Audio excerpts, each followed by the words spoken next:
Amém? Vamos ler a palavra do Senhor? Evangelho de Jesus Cristo segundo Lucas. Lucas capítulo 6, do versículo 6 ao 11.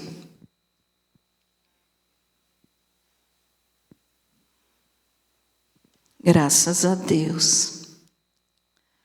Glória a Jesus.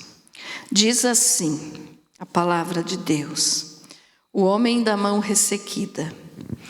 Sucedeu que, em outro sábado, entrou ele na sinagoga e ensinava.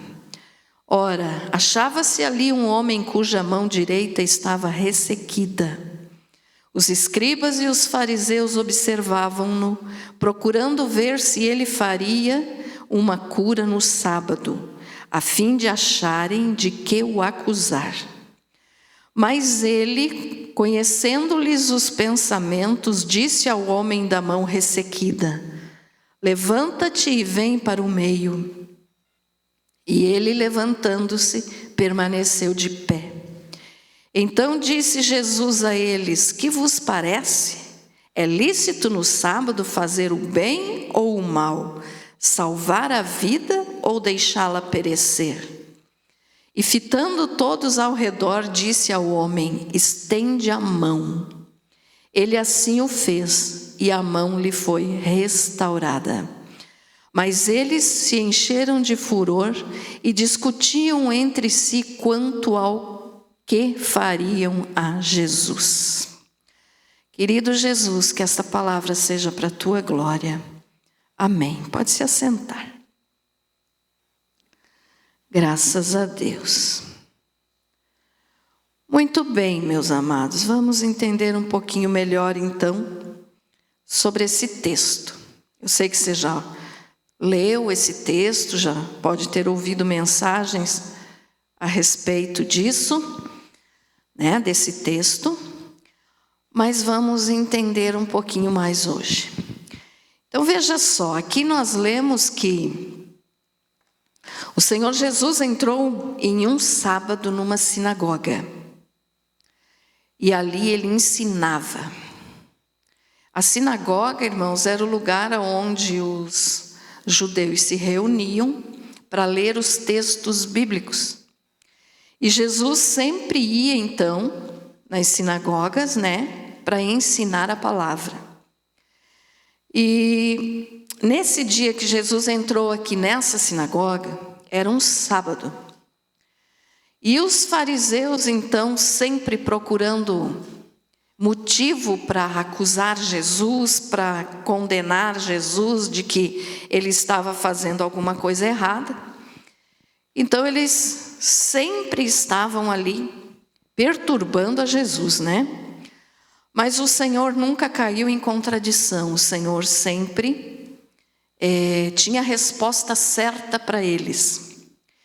Então veja só, aqui nós lemos que nessa sinagoga estava lá, nesse sábado, um homem que tinha a mão direita ressequida. O que é isso? A mão mirrada. A mão dele, então a mão direita, ela era seca. Ele não movimentava a mão, ela era ressequida, ela era seca. Então ela não se movimentava, era inútil. A mão dele era inútil. E esse homem estava lá então nessa sinagoga que Jesus entrou nesse sábado. E os fariseus então, os escribas e os fariseus, no versículo 7, então eles falaram o seguinte, os escribas e os fariseus observavam quem? A Jesus, procurando ver se ele faria uma cura no sábado, a fim de acharem de que o acusar. Então eles estavam sempre ali incomodando o Senhor, para que o Senhor não pudesse, eles não queriam que Jesus fizesse milagres e curas no dia de sábado. Porque na lei de Moisés, então eles falavam, né, que não podia ser feito isso. E os judeus, até hoje, eles guardam o sábado. E então no sábado é proibido fazer algumas coisas. Não vou entrar aqui nessa questão por causa do tempo, mas eles então não só para você entender, eles não podem caminhar mais de 1 milha no sábado. E eles não podem fazer nada no sábado, nem acender o fogo. Então eles procuravam achar motivo para falar de Jesus, dizendo: você não pode curar, você não pode fazer milagre nesse dia. Mas o Senhor Jesus, no versículo 5, do mesmo Lucas 6, se você ler o 6 desde o versículo 1, você vai estar vendo que Jesus está falando justamente sobre o sábado.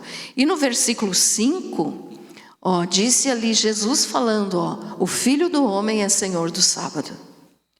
Então ele falou, né, para aqueles homens que ele podia curar, porque ele era Senhor do sábado. O que significa isso? Tem pessoas que até hoje, né, algumas denominações por aí guardam o sábado e dizem que não podem fazer nada porque é o sábado. Só que o Senhor Jesus é Senhor do sábado. Então, se você tem dúvida, eu já preguei aqui, já ensinei sobre se cristão deve guardar o sábado ou não. Você pode procurar lá no canal da banda, você vai encontrar essa mensagem. E o Senhor Jesus disse para eles então que ele é o Filho do Homem, né? Que ele é o Senhor do sábado. Então, como que nós, cristãos, devemos observar o sábado? O sábado, nosso sábado hoje, depois que Jesus veio, morreu na cruz, ressuscitou, subiu ao céu, o nosso sábado não é mais um dia, ou seja, não é o sábado, dia da semana, mas o nosso sábado é uma pessoa.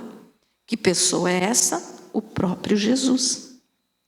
Então, o nosso sábado é Jesus. Então, nós não precisamos guardar o sábado, porque nós temos Jesus. Então, nós guardamos a Jesus, ou seja, nós obedecemos a Jesus. Então, ele é o nosso sábado, que significa descanso. Então, nós não descansamos no dia do sábado, nós descansamos em uma pessoa, Jesus Cristo.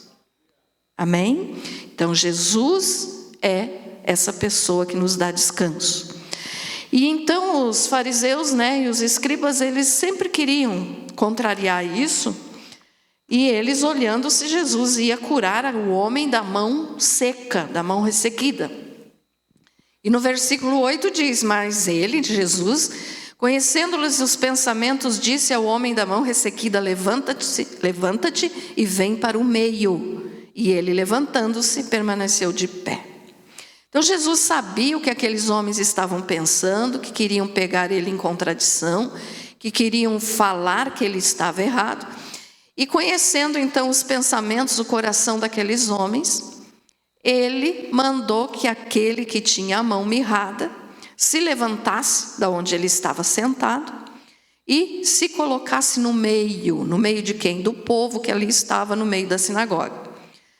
E a história, olha, isso a Bíblia não nos fala, mas a história, segundo a tradição da igreja, conta a história desse homem, que esse homem que tinha a mão mirrada, então tinha a mão seca, ele era pedreiro.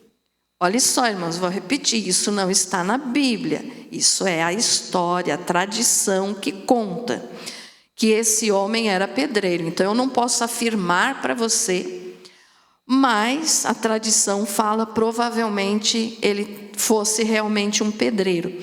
E por causa da situação que ele estava então com a sua mão seca, ele não estava mais podendo trabalhar. E ainda era a mão direita. Então, né, pior ainda. Porque a mão direita, para quem não é canhoto, é a mão que faz os movimentos, né? Que pega as coisas, então. E a mão dele que estava seca era a mão direita. Então esse homem, segundo a tradição, não segundo a Bíblia, ele era pedreiro. E por causa disso, então, ele não estava mais podendo trabalhar nem sustentar a sua família. E Jesus, que conhece todas as coisas e sabe a necessidade de todos, né? Naquele momento, quis curar esse homem. E aí, então, no versículo 9, depois que o homem se levantou e ficou de pé no meio, né, do povo, no meio da sinagoga, Jesus disse o seguinte, versículo 9: Então disse Jesus a eles: Que vos parece? É lícito no sábado fazer o bem ou o mal? Salvar a vida ou deixá-la perecer? Então Jesus, conhecendo o pensamento daqueles homens, disse: O que vocês acham? Eu devo deixar ele ficar com esse problema que ele não pode mais trabalhar? Não pode mais sustentar a sua família? Né? Ou eu devo curar ele? E aí então no versículo 10 diz, e depois que Jesus falou isso, então, né, no 10 diz: E fitando todos ao redor, ou seja, Jesus olhou a todos que estavam naquela sinagoga, olhando para todos, ele disse para o homem: Estende a mão. E o homem então, né, no versículo 10, e assim o fez, e a mão lhe foi restabelecida ou restaurada. Então esse homem que tinha a sua mão direita seca, não se mexia, não podia pegar nada, não podia trabalhar, não podia fazer nada no seu trabalho, né? Então Jesus curou esse homem e era sábado. E Jesus curando esse homem, ele nos dá uma lição aqui muito grande, porque nós podemos entender assim, todos olhando, e Jesus naquele momento deu a ordem para o homem. Primeiro ele ordenou para o homem ficar de pé, o homem ficou, obedeceu. Ele disse: estenda a mão, e quando o homem obedeceu, então a mão foi curada. Então nós temos que entender o seguinte: primeira coisa para nós recebermos as bênçãos de Deus é obedecer a Jesus, né? Se o homem tivesse ficado com vergonha de se colocar no meio daquele povo, ou de obedecer a ordem que Jesus disse de estender a mão, né? Veja que já era difícil para ele, mas ele estendeu a mão, obedeceu a Jesus. Então, nesse momento, ele ficou curado. Quantas pessoas hoje querem bênçãos, querem cura, querem libertação, mas sem se comprometer de obedecer a Deus? Então, isso é uma coisa que impede a bênção de chegar até a pessoa. Se a pessoa não obedece a Deus, não tem como ser ouvido por Deus, né? Deus conhece, sabe todas as coisas, mas Deus quer obediência. Então esse homem obedeceu. Veja só, quando Jesus disse ali: vem para o meio, no versículo, deixa eu ver qual foi o versículo aqui. Cadê? Perdi, gente, está na minha frente. Levanta-te e vem para o meio, versículo 8. Quando Jesus disse isso, ele nos mostra também uma coisa muito importante. Sabe o quê? Que Jesus nos mostra quando ele falou isso para esse homem da mão ressequida? Jesus enxerga no meio da multidão. Tinha bastante gente naquela sinagoga, porque sempre tinha bastante povo onde estava Jesus. Mas Jesus enxerga no meio da multidão.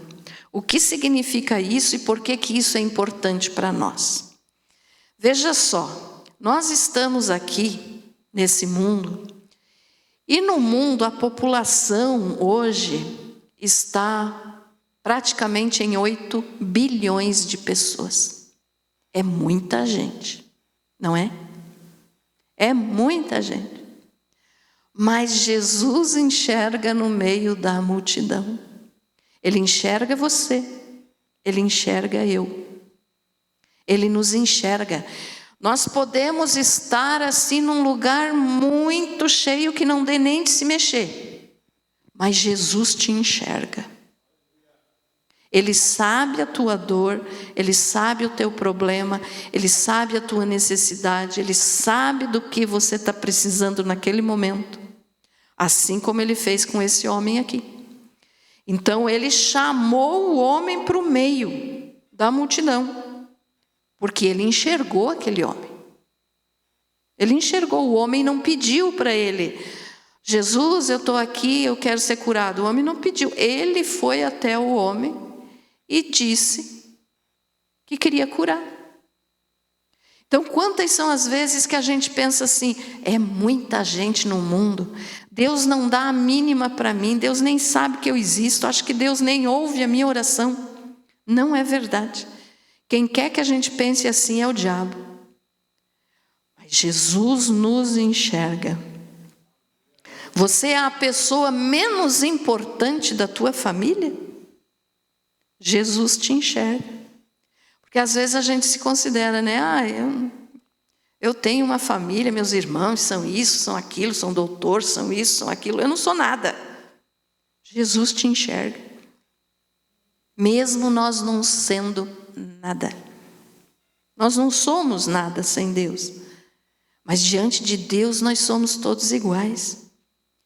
Então Jesus te enxerga. Você pode dizer assim: eu sou a pessoa mais desqualificada no mundo, não sei nada, sou a pessoa mais pobre, sou a pessoa mais sem conhecimento.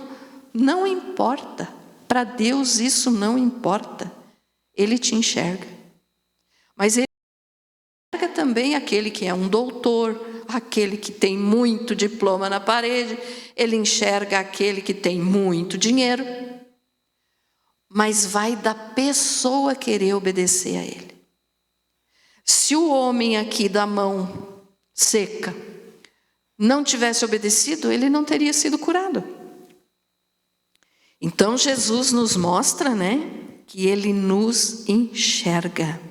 E que não importa que dia da semana que seja, se é sábado, se é domingo, se é segunda, se é terça, se é quarta, se é quinta, se é sexta, se é outro sábado de novo, não importa. Ele é o Senhor do tempo. Ele tem todo o tempo nas suas mãos, foi Ele que criou o tempo e Ele conhece todas as coisas. Então Ele te vê e te ouve em qualquer dia, em qualquer hora, e pode estar uma multidão ao teu redor. Ele te enxerga.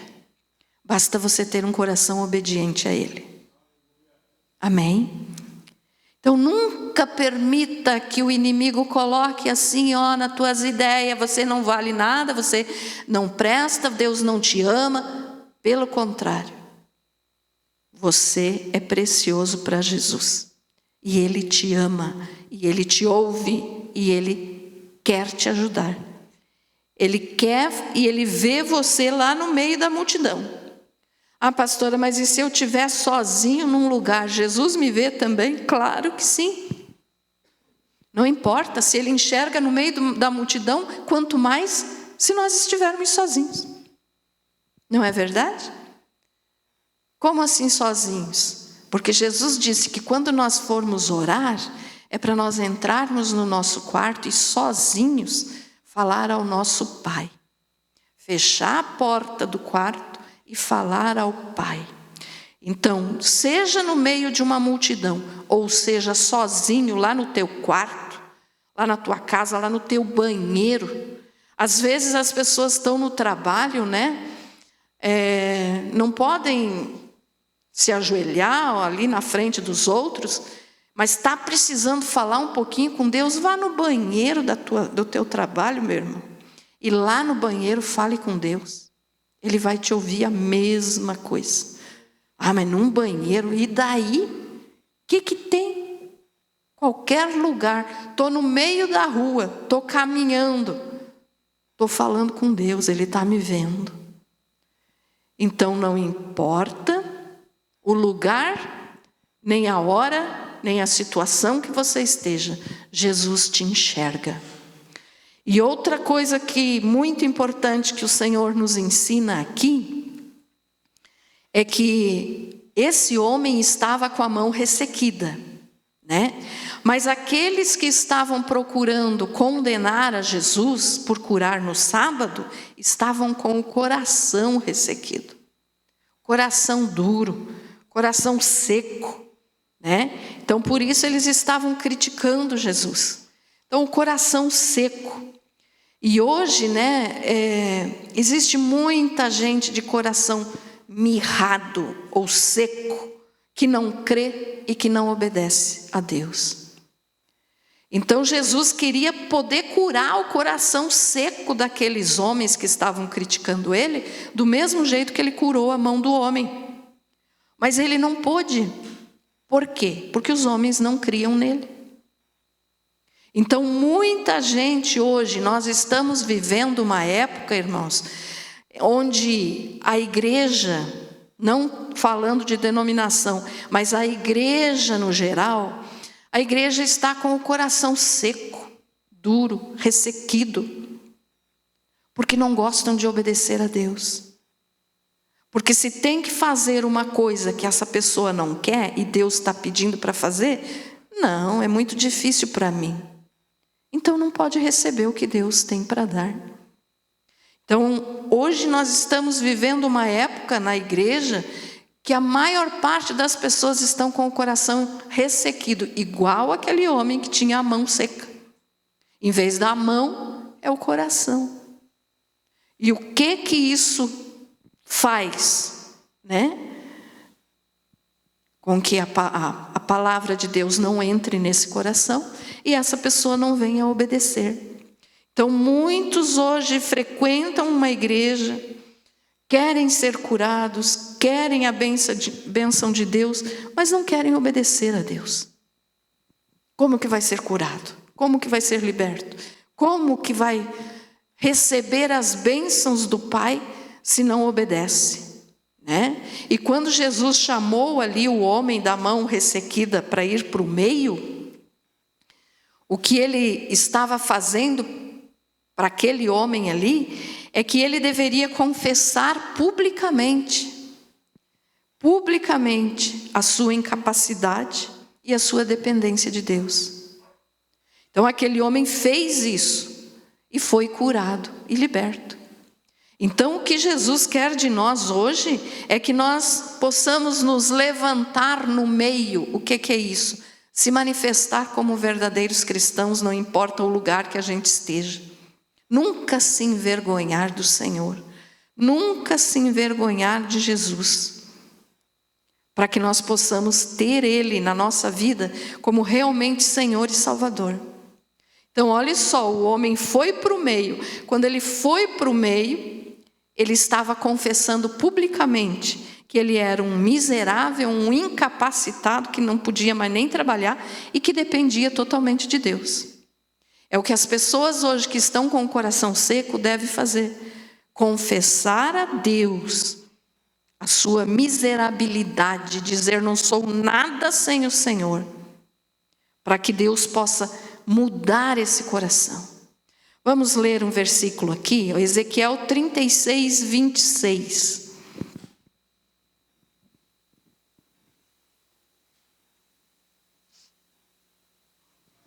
Ezequiel 36, 26. Diz assim: também vos darei um coração novo, e porei dentro de vós um espírito novo, e tirarei da vossa carne o coração de pedra, e vos darei um coração de carne. O que Deus está falando aqui? Vos darei um coração novo, um novo coração. Tirar o coração de pedra, tirar o coração seco, tirar o coração ressequido e dar um coração de carne. O que significa um coração de carne? Um coração mole, um coração submisso ao Espírito Santo, um coração que obedece com facilidade e não fica procurando justificativas para continuar no seu erro, no seu pecado, na vida errada que está vivendo. Então Deus promete, se a pessoa se humilhar, for para o meio, assim como o homem da mão ressequida não se envergonhou, ele estava sentado no meio da multidão, ele se levantou, foi para o meio, e com isso ele estava mostrando publicamente que ele não era nada e que ele dependia de Deus. E aí Jesus curou. Amém? Então é por isso que nós temos que ter um novo coração. Tirar o coração de pedra, aquele coração duro, né? Aquele coração que não se dobra diante do Senhor por nada. O mesmo livro de Ezequiel, agora o capítulo 11, versículo 19. 11, 19. Está falando a mesma coisa, só para confirmar o que eu estou te dizendo. E lhes darei um só coração, e porei dentro deles um novo espírito, e tirarei da sua carne o coração de pedra, e lhes darei um coração de carne. Aqui a carne não está falando da carne pecaminosa, está falando de um coração mole, de um coração submisso, está falando de um coração obediente. Então, por isso o Senhor diz, aquele que se humilha e diz que não é nada diante de Deus, esse vai ser abençoado. Se o homem tivesse dito para Jesus, não, eu nem te conheço, deixa eu sentadinho, quieto aqui, não quero me expor, não quero aparecer na frente dos outros, vou passar vergonha. Ele teria continuado com o defeito na mão, não seria curado, não poderia trabalhar, né, para sustentar sua família, ia continuar do mesmo jeito que estava. Mas ele não se importou de ir para o meio. Então, ir para o meio, aqui nesse texto, significa: fale publicamente que você é de Jesus. Não se envergonhe de Jesus, nunca.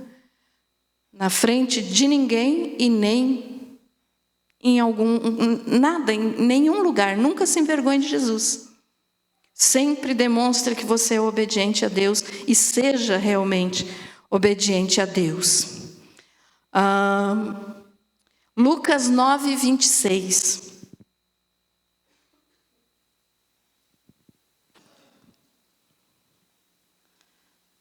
Lucas 9, 26. Diz assim: porque quem se envergonhar de mim e das minhas palavras, dele se envergonhará o Filho do Homem, quando vier na sua glória e na do Pai e dos santos anjos. Então, nunca se envergonhar de dizer que sem Deus você não é nada, nunca se envergonhar do nome de Jesus, não ter vergonha de falar de Jesus. Mas só que tem um detalhe, não adianta também só falar e não obedecer, tem que ser obediente. Coração submisso ao Espírito Santo é um coração obediente à palavra de Deus. Então, aquilo que Deus manda, se Ele é o meu Senhor, eu vou fazer. Pode ser difícil? Pode. Mas se Deus manda, é porque Ele sabe o que é melhor para nós. Amém? Então, veja só, se a pessoa se envergonhar de Jesus, em qualquer lugar, para qualquer pessoa, em qualquer momento, em qualquer tempo, ele, dele se envergonhará o Filho do Homem. Ele vai se envergonhar dessa pessoa também na frente do Pai e dos anjos. O que é isso? Jesus vai olhar para essa pessoa e dizer: você se envergonhou de mim lá na tua vida, para que eu vou te querer agora aqui no céu? Então essa pessoa não vai ser salva. Deus, o próprio Jesus vai se envergonhar dessa pessoa na presença do Pai. Entendido isso, irmãos? Amém? Então não se envergonhe de Jesus nunca. Lucas 12, 8 e 9.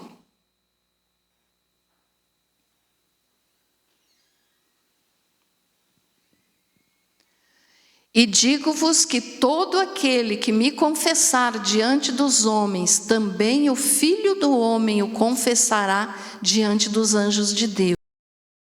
Mas quem me negar diante dos homens, será negado diante dos anjos de Deus. Outro versículo para confirmar o primeiro que nós lemos. Então, nunca nós devemos nos envergonhar de Jesus. Ah, pastora, mas eu estou num lugar, numa festa de sociedade, vão me chamar de crente, vão me chamar de louco. Deixa que chame. O que é melhor, você passar vergonha aqui nesse mundo, ou você ser negado pelo próprio Salvador e ir para o inferno? Então deixe que chamem de louco, deixe que chamem do que quiser, mas não se envergonhe de Jesus, porque senão Ele vai se envergonhar de você. Entendido isso, irmãos? Amém? Então sempre devemos confessar, né?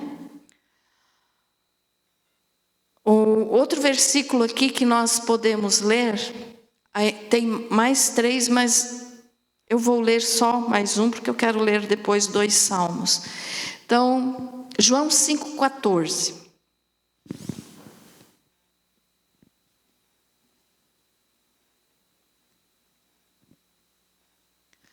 Depois Jesus o encontrou no templo e disse-lhe: olha, já estás curado, não peques mais, para que não te suceda coisa pior.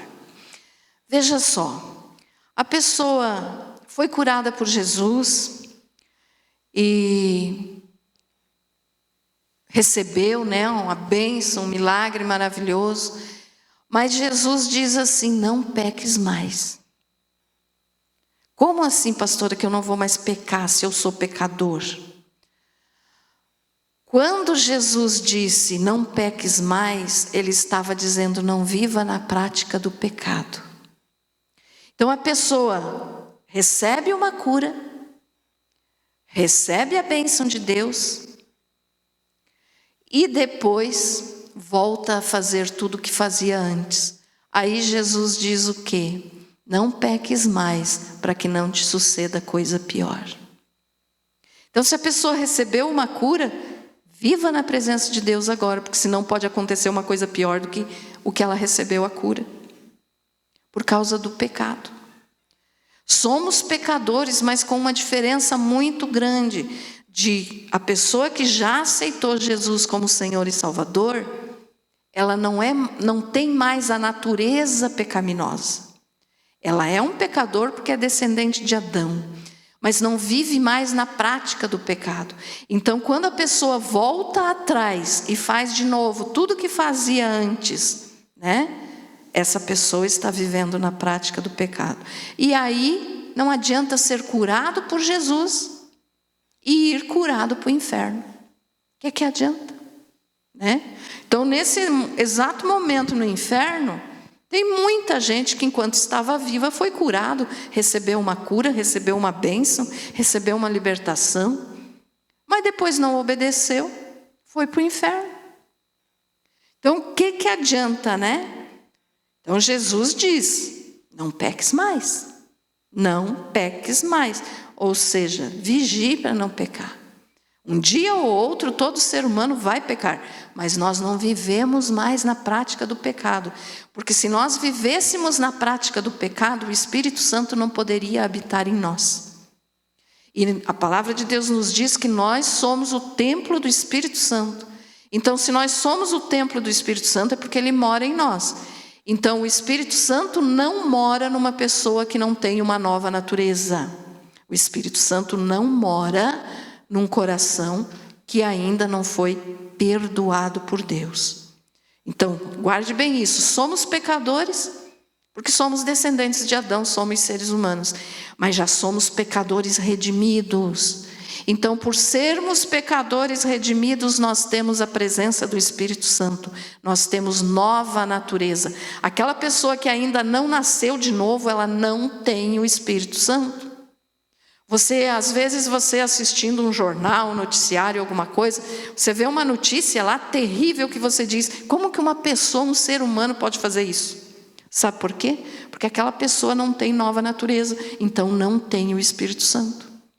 E a pessoa que não tem o Espírito Santo faz coisas terríveis. Mas nós que já pertencemos a Jesus, então nós somos de Cristo temos uma nova natureza. Por isso o Espírito Santo mora em nós. E por isso Jesus avisa, não peques mais, para que não te suceda coisa pior. Porque não adianta ser curado e ir curado para o inferno. Não adianta ser curado e se envergonhar de Jesus, vai também para o inferno. E não sou eu que estou falando, né? É Jesus quem fala. Então, não adianta a pessoa frequentar uma igreja, fica liberto, é curado, mas sai daqui, não muda de vida, continua fazendo tudo o que fazia antes. Não mudou, não tem a nova natureza. Você já tem a nova natureza, meu amado? Amém? Se você tem o Espírito Santo, é porque você já tem a nova natureza. Ou seja, quando Jesus alcança um ser humano e essa pessoa aceita Ele como Senhor e Salvador, recebe uma nova natureza. Eis que as velhas coisas já passaram e tudo se fez novo. Aí o Espírito Santo habita. Senão, não. Por isso que a gente vê essas pessoas fazendo coisas absurdas por aí, porque não tem o Espírito Santo. Então, olhe só. Jesus quer curar primeiro o coração da pessoa. Dar um novo coração, como nós lemos o versículo ali, para depois curar o corpo. Não adianta a pessoa receber cura no corpo e não receber cura na alma. Precisa ter cura na alma. Salmo 119, 11. Já vamos encerrar, tá? Não vou segurar vocês muito tempo sentado aí, porque vocês estão com frio, né? Salmo 119, 11. Escondi a tua palavra no meu coração para não pecar contra ti. Todos nós temos que fazer isso aqui. Esconder a palavra do Senhor no nosso coração para não pecar contra Ele. Esse esconder não quer dizer que eu conheci a palavra e vou ficar só para mim, agora não vou repartir com ninguém. Não, não é isso. Esconder a palavra do Senhor no nosso coração é: eu li, entendi e guardei para praticar. Amém? Então isso é guardar, é no sentido de cuido bem porque eu quero praticar. Então não esqueça desse versículo, Salmo 119, 11. Escondi a tua palavra no meu coração para não pecar contra ti. Esconda a palavra de Deus no teu coração. Ou seja, guarde ela bem guardadinha. Porque no momento que você precisar, ela vai estar ali e o Espírito Santo vai fazer você lembrar do que está escrito para te ajudar. Amém? E agora o Salmo 51, 10.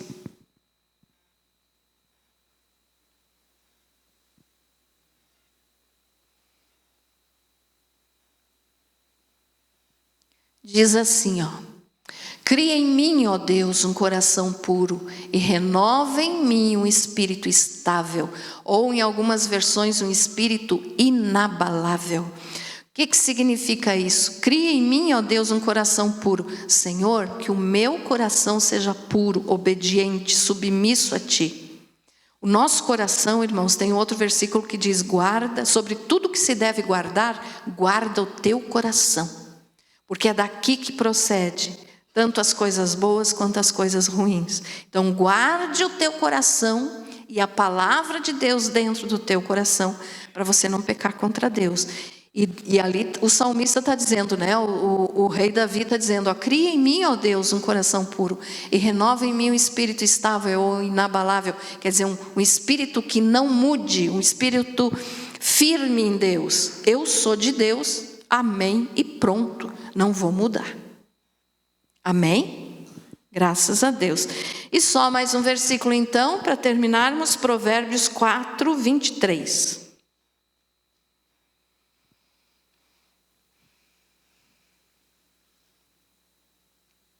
Guarda com toda diligência o teu coração, porque dele procedem as fontes da vida. Ou esse que eu acabei de citar no jeito da versão da minha Bíblia, que é guarda o coração, né? Porque dele procedem.